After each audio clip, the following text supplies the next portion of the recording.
Indonesia terus memperkuat strategi ketahanan energi nasional di tengah dinamika harga minyak dunia. Sebagai negara yang masih mengandalkan impor minyak dan gas untuk kebutuhan industri dalam negeri, pemerintah diharapkan menciptakan langkah antisipatif guna menjaga stabilitas harga dan daya beli masyarakat. Ketegangan geopolitik atau hambatan distribusi dapat berpotensi mempengaruhi harga minyak mentah dunia.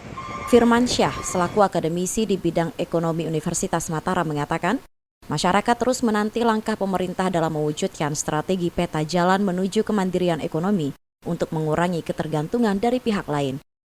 Ia juga berharap perdamaian segera tercipta agar inflasi tetap terkendali dan tidak mempengaruhi suku bunga bank sentral. Karena jika hal itu terjadi, akan ada kenaikan kurs yang berdampak pada masyarakat. Strategi peta jalan ekonomi yang jelas akan mendorong Indonesia semakin tahan terhadap guncangan global. Di sisi lain, kepastian pasokan kebutuhan pokok juga perlu dijamin agar tidak terjadi panik buying yang dapat memicu lonjakan harga di pasar. Firman Syah menegaskan bahwa saat ini hal yang perlu dijaga adalah ketersediaan kebutuhan pokok. Oleh sebab itu, jika terjadi panik buying, diharapkan tidak terjadi pada komoditas kebutuhan pokok. Menciptakan peta jalan untuk kemandirian ekonomi. Jadi berkali-kali persoalan yang kita hadapi baik secara global maupun nasional ini menuntut kita untuk mandiri, jadi mengurangi ketergantungan dari pihak lain, dari negara lain, ya mandiri produk itu kan.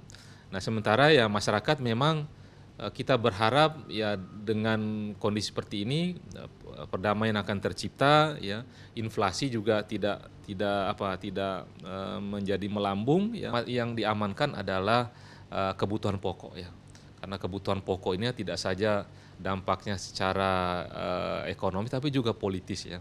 Oleh karena itu panic buying ya jangan sampai di kebutuhan pokok, itu saja prinsipnya. Upaya menjaga stabilitas energi dan kebutuhan pokok nasional tak hanya penting dalam jangka pendek, namun juga krusial untuk masa depan ekonomi Indonesia. Peta jalan yang jelas dan langkah taktis pemerintah sangat dinantikan agar masyarakat tak semakin tertekan oleh dampak gejolak global. Sanira, Leo, TVRI Nusa Tenggara Barat melaporkan.